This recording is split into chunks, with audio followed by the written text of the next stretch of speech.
Okay, Assalamualaikum warahmatullahi wabarakatuh. So, hari ini kita akan buat latihan ulang kaji tentang bab 13.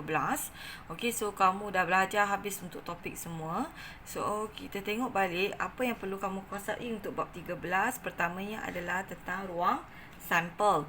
Okay, so ruang sampel tu ialah set semua kesudahan yang mungkin bagi suatu eksperimen dan diwakili dengan huruf S. Jadi maksudnya kalau dia kata apakah ruang sampel bagi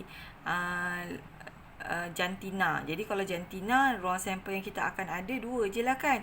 Lelaki, okey, dan perempuan. Contohlah. Jadi itu ruang sampel dia.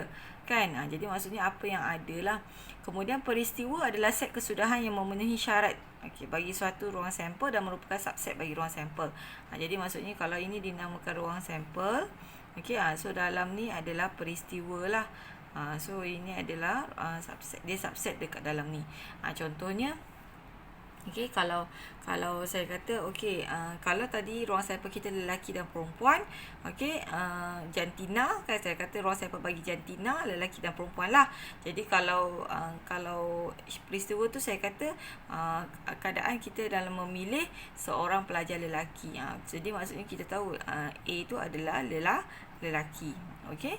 Kemudian kebarangkalian bagi suatu peristiwa. Bilangan suatu peristiwa berlaku, so kita akan labelkan sebagai NA. Okey, ataupun apa-apa N lah. Kemudian bilangan percubaan yang dilakukan. Jadi kalau tadi saya kata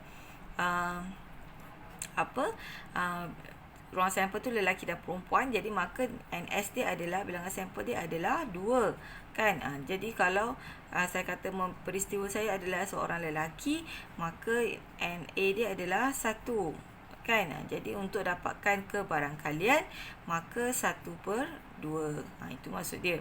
Kemudian kebarangkalian bagi peristiwa pelengkap bagi suatu peristiwa adalah PA prime.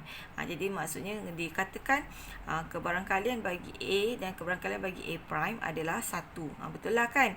Sebab kalau awak tengok di sini, dia punya ruang sampel adalah 2 je kan. Ruang sampel dia ada 2. So kita dah ambil 1/2 kan. Jadi kalau laki 1/2, perempuan pun 1/2 lah dia punya kebarangkalian. Jadi kita tambahkan, kita akan dapat 1. Dan dikatakan ni dia olah formula tu lah. Peristiwa pelengkap adalah 1 tolak dengan kebarangkalian suatu peristiwa. Dan ini yang penting lah. Kamu kena pastikan bila kata kebarangkalian itu tidak boleh lebih daripada 1. So dia akan dalam kurang antara 0 hingga 1 sahaja. Alright, so itu sahaja untuk kebarangkalian mudah. So saya harap bantu kamu untuk jawab soalan PBD. Alright.